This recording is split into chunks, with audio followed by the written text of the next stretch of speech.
What's happening, everybody? Welcome back to the Monday Night Wars. I'm Brett Mix, Macho Wrestling 101.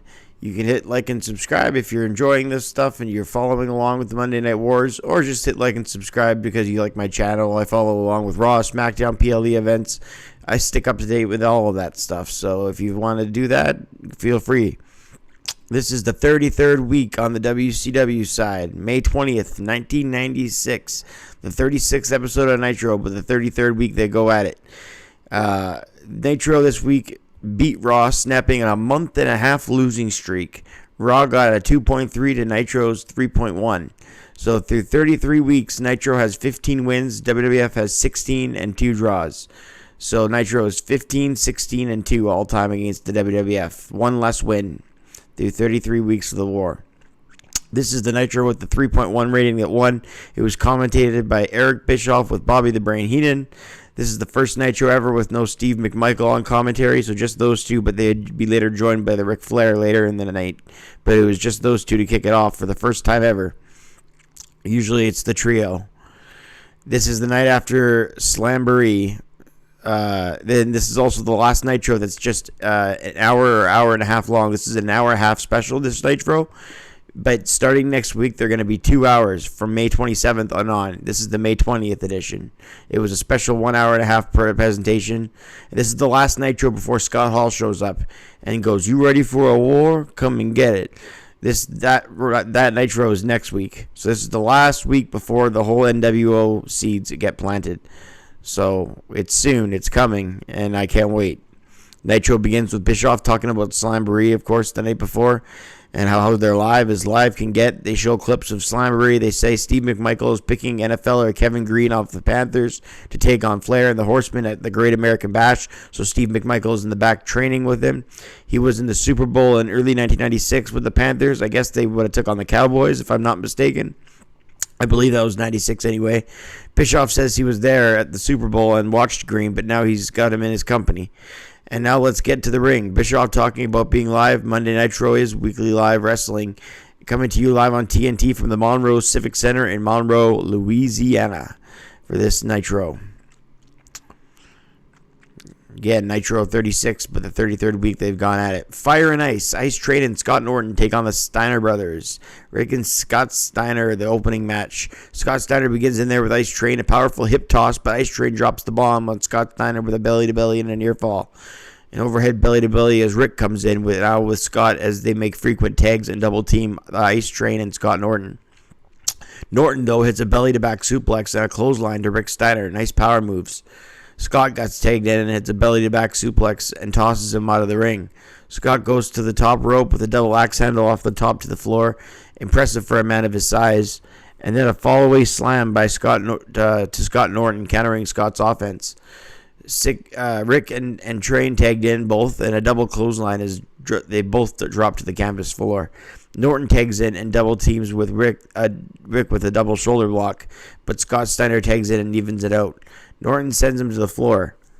In the end, at 5:29, both teams fought to a double countout. Timeout. They're not little kids. As good as the 5-minute match between the two power teams can be, or less. It was better, much more or less, as good as it could be for the few minutes they went. Just a bunch of power moves and suplexes, so I gave it 2 stars and a quarter. They say the Macho Man Randy Savage is not allowed in the building.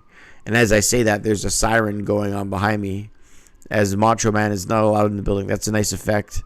I didn't do that. Not sure if anyone can hear it, but I can.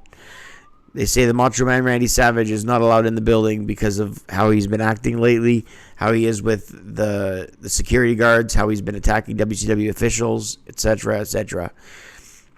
Ric Flair with Woman and Liz versus Eddie Guerrero.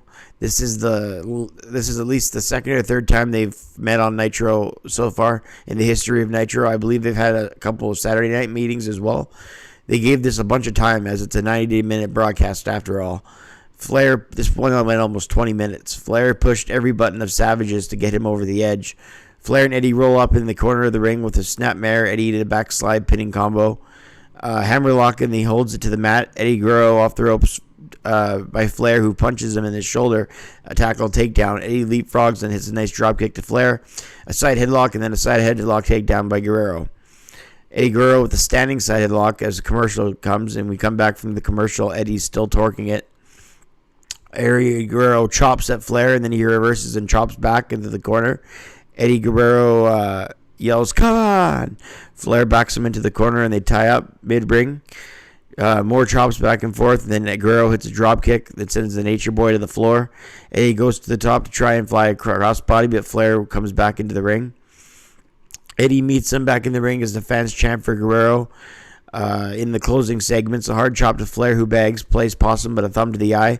Flair with a headlock on Eddie Guerrero, and then drops down on his knee. A sunset flip by Guerrero, who sells the knee that Flair's been working on to soften him up for the future figure 4. A sunset flip, and he sort of stumbles. A tornado DDT by Guerrero, and he still sells the leg, so he can't go for a pin as his leg hurts. He goes for a frog splash, and that hurts the leg, so he can't pin Flair, even though he hit a frog splash. Flair then takes advantage in the end and grabs Guerrero's leg and hits the figure 4 at 1934. And Woman helped Flair for leverage as she grabbed onto his arms. A great match between the two, the best between the two to this point. They've also wrestled. They also had a match at Hog Wild or Road Wild 96 or 97 that is on par maybe with this match, but this is the best match they've ever had on TV together, Flair and Guerrero. I rated it 3.5 stars. Flair says on commentary after he goes to the commentary booth and he says, "Macho Man, I'm teaching your wife a new way of life." And then he kissed Liz's hand as Liz and Woman stand next to Flair, who's sitting down on commentary now. And Liz and Woman have to stand. Anyways, Flair says, "McMichael, the reason you're not here tonight is because I have the Enforcer ready." Flair says, "Green, you made 2 mistakes. One was coming into North Carolina without my permission, and the second is coming into the wrestling business." Luger and Sting defend the titles against the Faces of Fear, Mang and the Barbarian. Ric Flair says, Ted Turner says, "I'm allowed to sit here." So he has his platters of fruit and food and his champagne bottles with a candle that's lit. Flair sits where McMichael used to sit as Flair was going to be on commentary for a while. Luger starts off with Mang, who lays Luger into the ropes with a power slam. Mang tags in the Barbarian, who was caught in an arm wringer, and then Sting came in to take charge. Back from a commercial, Sting off the ropes, the Barbarian hits a power slam. The Faces of Fear dominate the match. They dominate the match. Sting knocks off the Barbarian off the rope, and Luger gets the 3 count on the Barbarian at 10:52. Bischoff tells Flair Savage is here. I rated the match 2 stars and a quarter. Macho Man tells Mean Gene outside that the WCW Executive Committee better make the right decision. Savage is paranoid that Gene is setting him up. The officers hold Macho Man back as Flair laughs on the commentary booth and woos. DDP takes on Brad Armstrong next. DDP comes out and to his almost self-high five theme, but he doesn't have the self-high five part in there. Front face lock. DDP hit the Diamond Cutter and won at 7:47. Bischoff says this guy's never looked better. I think it was his real life neighbor at the time too. DDP gets on the microphone with Mean Gene and he says, "Last night, bang, I shocked the world." DDP says he has one person to thank for his efforts, and that's himself. Self-high five.